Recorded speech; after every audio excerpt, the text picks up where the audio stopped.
All right, welcome to A Prices Could Talk. Today we are doing a rundown of pricing headlines, pricing related news stories. So the ideas that we're looking through recent news and takeaways from a B2B perspective. So this is mostly in the consumer side. We've got retail trends, baggy jeans, Starbucks and their CEO's latest plan to turn things around. We've got retail stores like Kroger specifically has been in the news a lot regarding their digital tags for prices and using AI.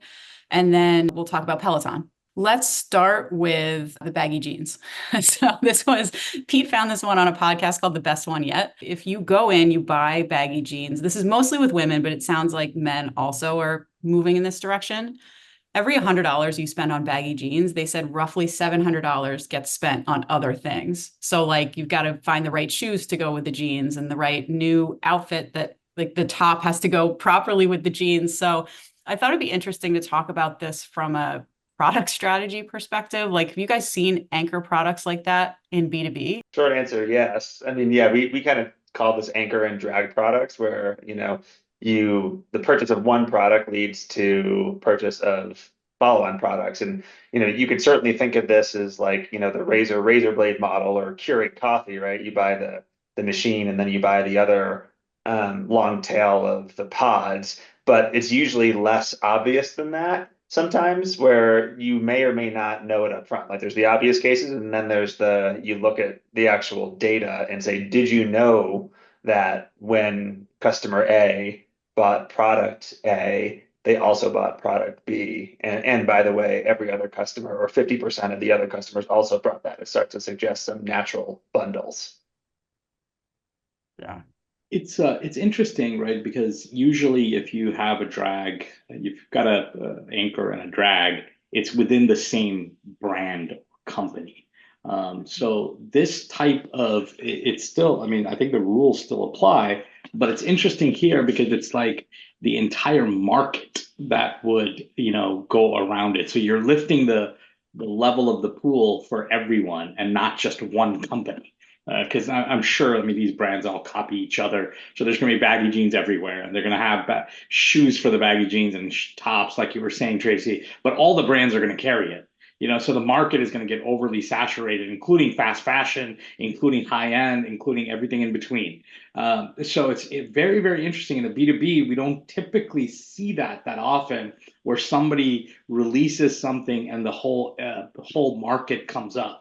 I guess you see it a little bit in consumer tech.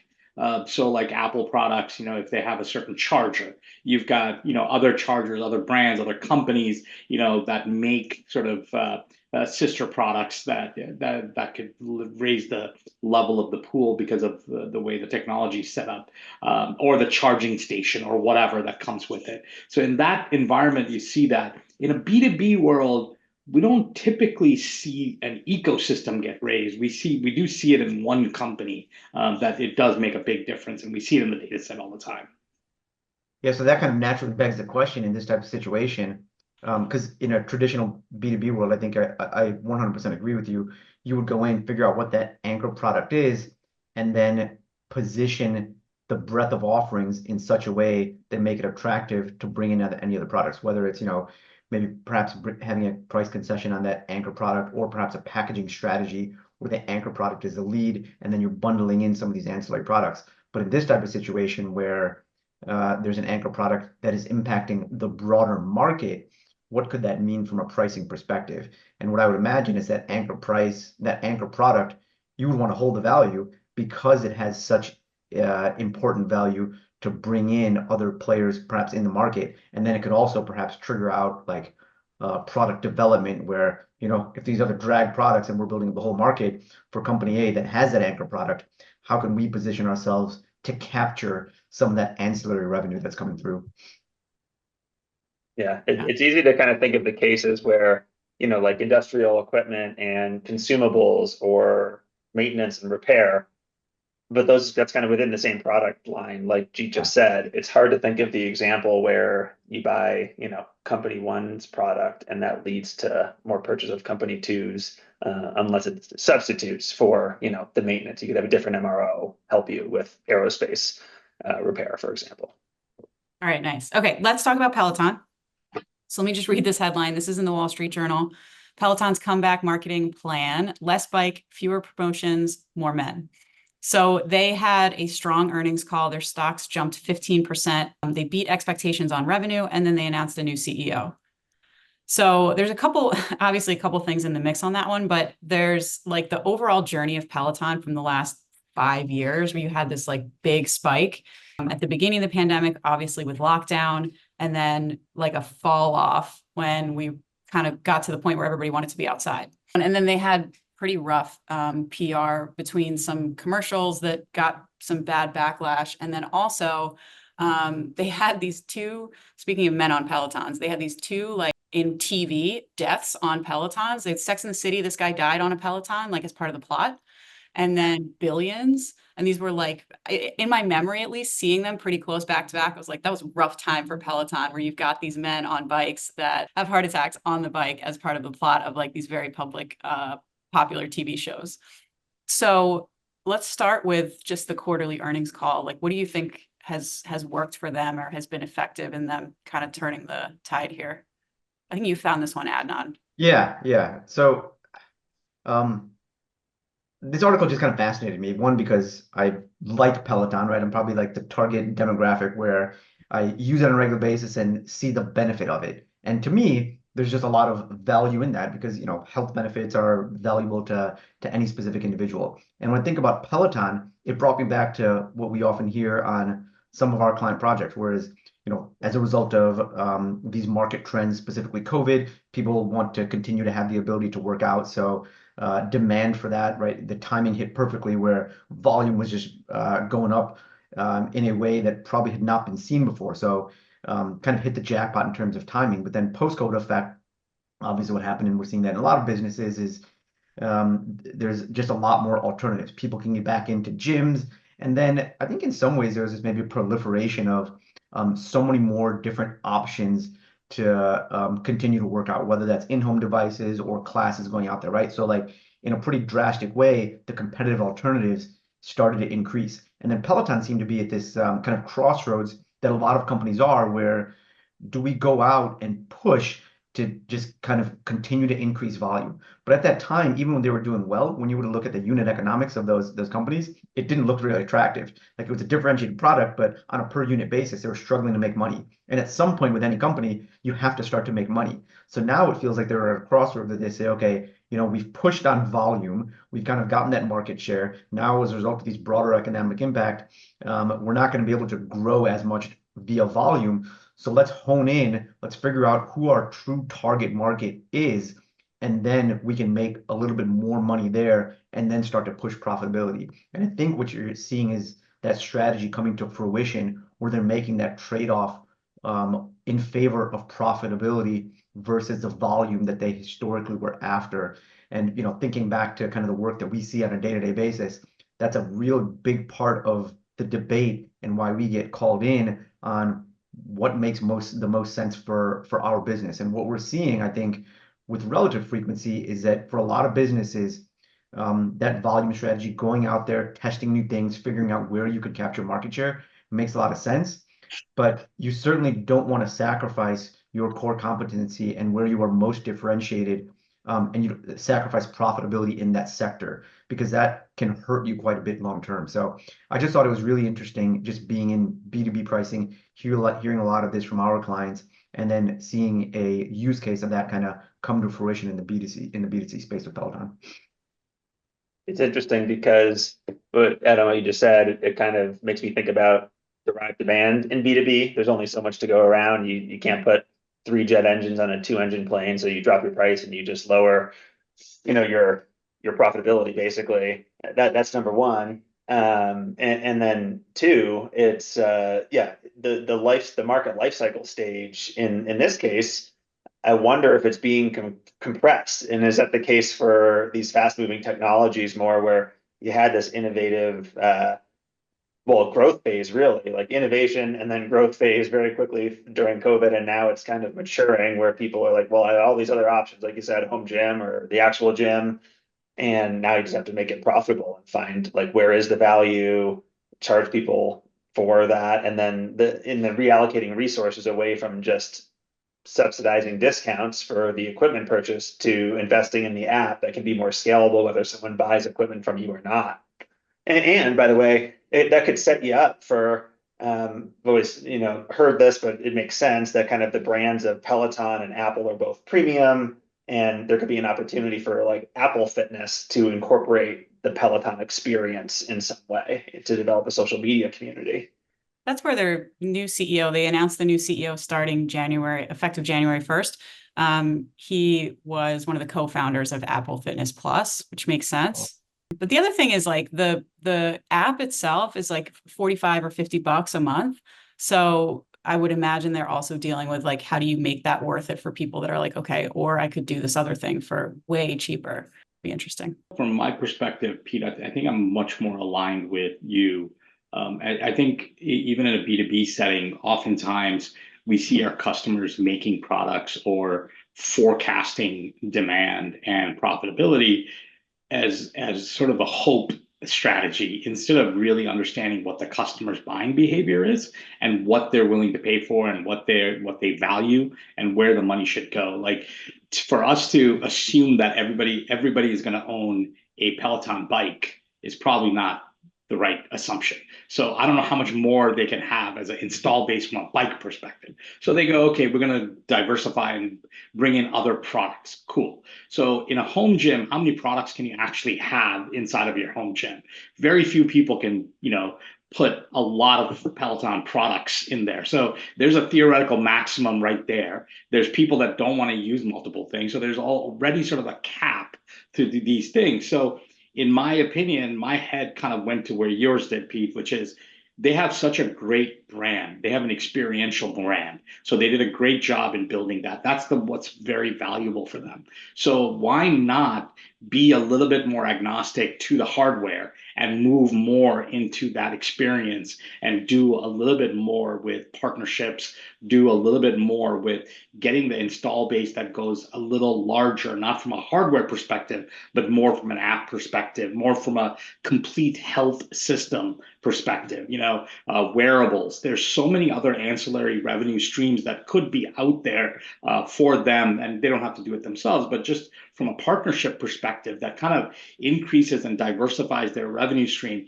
I think that's where they're going to do really well. And I hope they go down that path because I do think it's a premium brand and they need to take advantage of it sooner rather than later because focusing in on hardware installation and usage, I think really has a theoretical max that they're not going to get beyond. It's just, and plus people don't like using the same product over and over again.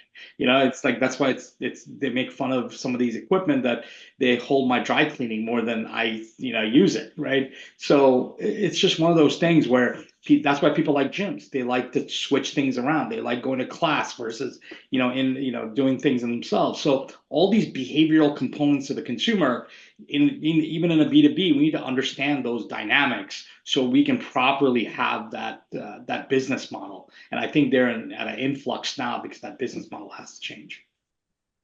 I would bet they'll move towards this like Netflix experiential. I always use Netflix as the example. I'm sure someone did it before them, but these like experiential things, like at some point a couple months ago, they had some kind of event that they partnered with Lululemon for, and you could come and meet the instructors, which are also have been such a big part of their brand. Yeah. You've got these like celebrities now who have built up their own brands, and I'm sure some of them will leave to go do their own spinoffs and stuff over time, but that'll be another interesting thing to see play out is how much are they kind of opening up the experiences, especially with those instructors. Let's go to the next one. So we talked about Walmart's digital price tags a couple weeks ago, but this is kind of a little bit of a different take on this one. So the headline is Kroger says it has no plans to use facial recognition after uproar around surge pricing in grocery stores. So you've got like some different things that got collapsed as per usual. Like the Wendy's CEO always comes back to that, like communication about these things. But basically they've got like two things that they were talking about. The one is the electronic shelf labels, which like in its most pure form is about saving these manual like man hours to go around and change all the numbers on the price tags. But the other thing they ended up talking about in this is facial recognition, which has been around for years and has been used mostly to identify theft. But I also think this is kind of like a small window into where we're heading with AI and personalized experiences. We're kind of like in this middle ground of taking a little step forward and then seeing what lands and doesn't land. So let's just start high level with this one. What are your thoughts on this story? For me, I just don't understand the conflating of the facial recognition with the tags. Tags, going back to like the past conversations we had, I think it's a wonderful idea. I think there's so much waste in grocery stores. Forget about the man hours to change labels around. There's inventory control that you have to have. So to be able to drop the price and be able to advertise the drop in price electronically, so you get the demand to come in and you get that inventory that's about to become end of life passed through. I think it's the right thing to do, for society as a whole. Now, the flip side is if people are jacking up prices. But I think that's a really hard thing to do, to jack up prices when grocery stores are so competitive. If I don't like the price of eggs, that it's $15, I can literally go like, I don't know, 400 yards and to another grocery store and see what the pricing is over there. So it's like the competition is too great that I don't fear that other side that people are really, really scared about. I just think the goodness of using electronics to be able to control, manage inventory properly, and to offer late night discounts on certain products that you're gonna you need to blow out. I think it's fantastic. The facial recognition, I really don't get it, because I think right now most use cases for facial recognition, which is going to change, is for security. That's how they have it in banks. They have them in public transportation areas, things like that. It makes perfect sense to me. I don't understand how you're going to use facial recognition to increase pricing, as sort of the thread between the two, unless, I think, Pete, you brought it up, and when we were discussing it before, that somehow they have my data when I walk in, and they're assuming a certain willingness to pay because they see me walk in, and they're using my willingness to pay to change the prices in the grocery store. Then it's like, He loves peanut butter. Or, no, Yeah. walk into the candy aisle and I pretend that I hate candy, and they're like, "Oh, maybe I'll drop the price to get this guy to buy some sugar." Walking back and forth in the candy aisle. So I don't understand that. Maybe they'll explain to us later on. But those are just my thoughts. When you see these new technologies come out, I think to your point, there's often some great benefits that come along with these technologies.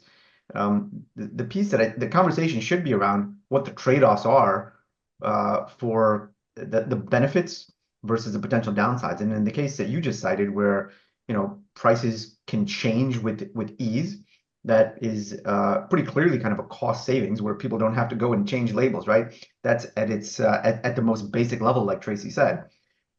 Is there a risk that people could take advantage of other folks by raising prices too much? Perhaps, but it doesn't seem like that's a very meaningful risk, given, like you were saying, Jeet, that competitive nature. So, as long as the tone of that conversation is, this is the benefit, this is a potential downside, and what is the likelihood in either scenario, then you can have a more meaningful conversation versus going out and saying, hey, grocery stores are going to use facial recognition and they're going to use that for surge pricing, which the article didn't directly say, but just by nature of putting those two things together, it in some ways starts to imply it. So overall, I mean, technology is a great thing and it benefits us in a lot of ways. Yes, there are certain risks that come along with that, but it should be a conversation on what those trade-offs are. You could also, I'm just thinking, like, gas stations obviously can change their price every day, and usually it happens every morning. And I think by regulation, it might be daily is the frequency they're allowed to change. You could say the same thing for a grocery store. It would still save the same money, but then you wouldn't have the sort of surge pricing or yield management strategy of like, oh, it's the last box of Cheerios, it's $50, because by the next day it kind of would all reset. What, from a personalization perspective, like, what do you think this journey is going to look like with moving towards that kind of ideal use case where you're getting things that are personalized to you due to the data that people have on you, like in its best form? What will this look like in the next couple months or years? I guess it's gonna be a long journey. I think maybe the start to it, it's like the digital coupons, like at least for Kroger, which is near me. They have, if you're a loyalty card member, there's the standard sales, right? But then there's the digital coupon sales that you have to take a picture of the QR code with your app to get. And that very much ties direct to your own account. And you can't just use, whatever. So I could imagine those becoming more personalized, where you look at the app and it's personalized offers as opposed to just having to actually apply signage around the store.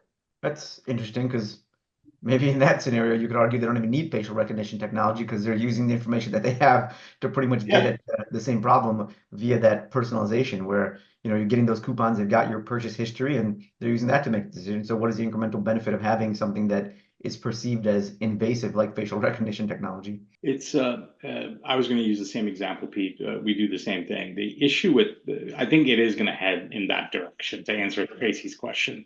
I also think it's going to compete against loyalty points and loyalty rewards. So there's like Walgreens gives you cash back. So if you go to Walgreens, you buy a bunch of different goods, and then they'll notice that and they'll say, hey, you got $5 on your account. Do you want to use it against whatever your basket of goods is that you're buying now? So I think there's going to be a little bit of that, which loyalty, what are you trying to drive? What behavior are you trying to incent? And the same thing with B2B world, right? Is the question really is what are you trying to incent? Are you trying to get Pete to buy more candy than he usually does? Or are you trying to get Pete to buy vegetables, which he never does and only buys candy, when he goes to the grocery store? I love this analogy, by the way. Just throw me under the candy bus. I'll We be don't need happy. AI for this. Yeah. That's right. So it's really that intent. Like, what are you trying to get that buyer to do? Because if you're trying to have him or her try a different brand, it could require other types of tactics. So for me, I think there is that incentive to purchase, and how do you do that in a more customized, personalized way? But I think the other way is also how you purchase. We're thinking about everything from you have the goods and I will give you cash or credit card to make that purchase. And I'm wondering, with technology, with everything going in the direction it is, the mode of transaction, I'm wondering if that is going to be different and unique in the future, where you're buying in a different way. Can you buy in more of a subscription manner? I don't know. Can you buy where it's like the Apple store, you just walk out with whatever you need? You go in, you grab what you need, and you walk out. All of those types of modes of purchase, the transaction types, I think are going to become more of an open world in a few years, given technology, given how cheap it is to store data, how cheap it is to analyze data. I think it'll open up the paradigm for us to really look at other ways to purchase, which will open up the customer base as well. Choice. Choose your own ending. Mm-hmm. Okay, last up is Starbucks. So this was in CNBC. Starbucks CEO Brian Niccol's shift in strategy. So they've had 3/4 of declining sales. He gave 7 things. So this is like 7 points for what's changing in Starbucks. I'm just going to read them off really quickly. Ending the disorder of mobile order and pay. Cutting back on an overly complex menu. 3, making cafes more personal. So like comfortable seating and things like that. Number 4, bringing back the condiment bars. Number 5, better staffing in cafes. So this is like during rush and things like that. And a new approach to marketing. So broadening the audience beyond rewards members. Interesting. 7 is dairy alternatives finally won't cost extra. So what stands out to you in this? One, they're in trouble, I guess is what it is. Post-pandemic world has changed things, and I think the whole shift, we talked about this a few episodes ago, but that the whole app experience did allow them to kind of stay afloat and reach new customers and bring them back in the afternoons for like the afternoon drink special, all of those sorts of things. But that's basically impacted the core part of their brand that they were, like the European coffee house, that kind of made it the third place that they're talking about bringing back. And I think just having, 50 people in New York City waiting for an online order is like not conducive to sitting and doing work on your laptop with like smooth jazz playing in the background. Part of it is a shift in the strategy due to a change in market dynamics, meaning that historically what was happening with Starbucks is, they had unique drinks and things like that. People wanted to go in and put their own spin on their drink and have kind of a walk in with somewhat of a complex order. And that was kind of a thing within Starbucks. And it seems like they might have over-indexed on that. And now the true value that they're pushing is that in-store type of experience, making the store a little bit nicer, having, like you were saying, seating, reducing the complexity to walk in and, have 10 different things that you would do to customize your order. And that was, partially attributed to, I think on the cost side, it was getting really expensive for them to customize to that extent. But now they're shifting away from, say, the uniqueness of the drink itself to the experience of walking in to the coffee shop and making that more memorable because the market is valuing that more than they previously were. They'd also mentioned previously that they were going to cut back on promotions. It's not explicitly in here, although it's sort of implied in the new approach to marketing. But they're kind of like reversing out of the promotions, like you said, Adnan, for the happy hour stuff, and moving back towards premiumization and having it be more about the experience of the stores. It's interesting. This to me feels like the Peloton conversation. It's like understanding your customer base. I think there's a theoretical maximum here. I think the market overall for coffees is getting fairly saturated. There's a lot of mom and pop shops, and there's also a lot of backlash to Starbucks and other giant corporations where people like to go to their local coffee shops. People like to go to the smaller ones. There's that sort of a niche feeling. But then people who are traveling, they like the consistency of going to a chain. But so I think there is a theoretical sort of maximum of market share that they have and they continue to do. I think the changes are all good to go back to their roots. So I actually like the changes. I think it'll be good for them to do most of those changes. But I just don't know if there is another pop that's in there for them. I don't know if there is going to be another sort of, oh, this stock is going to double the price because they figured something out. I just don't see that. I see them becoming more profitable. I see them, being a solid brand. I just don't see if there's another pop that's there because I'm thinking of it from a consumer perspective. I just don't know if there's anything they can do that would make me go, hey, I'm going to double my consumption of coffee that I typically do through Starbucks. I'm going to double it. I'm going to stop going to mom and pops. I'm going to go to Starbucks now, and I'm going to drink even more than I drink now coffee. I just don't see that happening. I just don't see that. Okay. All right, maybe we pause there. Theoretical max, there were like a few times where that came up to do a list of top 10 like theoretical max situations to debrief in the next one, because I feel like that's an interesting concept that keeps coming up. So thanks, guys. Pause there and we'll pick up next time.